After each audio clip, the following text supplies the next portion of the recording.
Shalom dan salam damai kepada semua pendengar audio Renungan Santapan Firman Tuhan.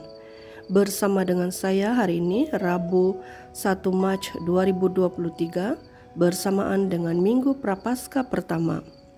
Renungan hari ini diambil dari Injil Suci menurut Lukas 1 ayat 29 hingga 32. Dimuliakanlah Tuhan. Sekali peristiwa, Yesus berbicara kepada orang banyak yang mengerumuni dia. Angkatan ini adalah angkatan yang jahat. Mereka menuntut suatu tanda, tetapi mereka tidak akan diberikan tanda selain tanda Nabi Yunus.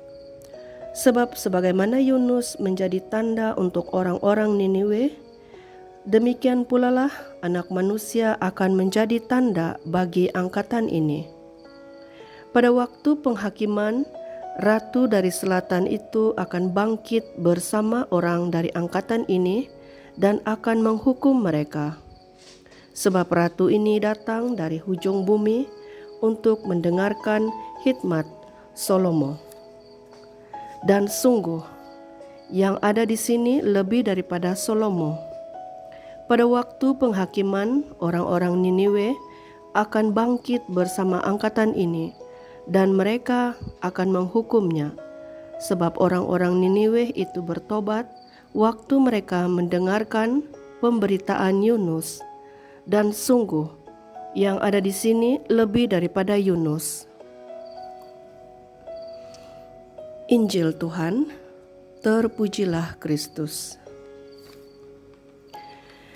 Saudara dan saudari yang dikasihi dalam Tuhan, sebentar tadi kita telah mendengarkan kisah yang menarik dalam Injil Tuhan hari ini. Ketika Yesus berbicara di hadapan kerumunan orang banyak, Yesus mengatakan angkatan ini adalah angkatan yang jahat karena mereka datang menyaksikan dan mendengarkan apa yang telah dikatakan oleh Yesus, ternyata masih tidak percaya dan masih ragu-ragu. Bahkan ada yang menolak Yesus. Meskipun Yesus telah melakukan banyak perkara dan mukjizat melalui pewartaannya maupun melalui kesaksiannya, namun tetap saja dia diragui. Yesus telah membuat orang tuli mendengar, orang buta melihat, orang bisu berbicara, orang berdosa diampuni, bahkan orang yang telah meninggal dunia dibangkitkan semula. Namun tetap juga golongan angkatan ini tidak yakin dan tidak mempercayainya. Maka dengan itu Yesus mengatakan orang-orang angkatan ini jahat. Mereka masih menuntut sesuatu yang sesungguhnya mereka telah saksikan sebenarnya. Bahkan Allah telah ada di tengah-tengah mereka dan mereka tidak menyadari akan karya Kristus Allah itu sendiri. Saudara dan saudari yang saya kasihi, mungkin juga ada di antara kita yang seperti golongan angkatan ini.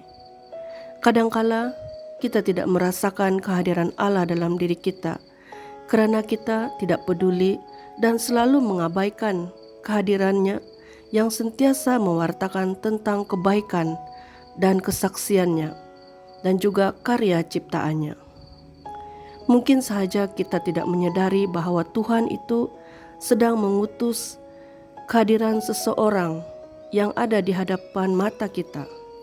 Bahkan dalam kehidupan di gereja adalah suatu gambaran yang jelas tentang kehadiran Allah yang dinyatakan dalam sakramen-sakramen yang kita rayakan.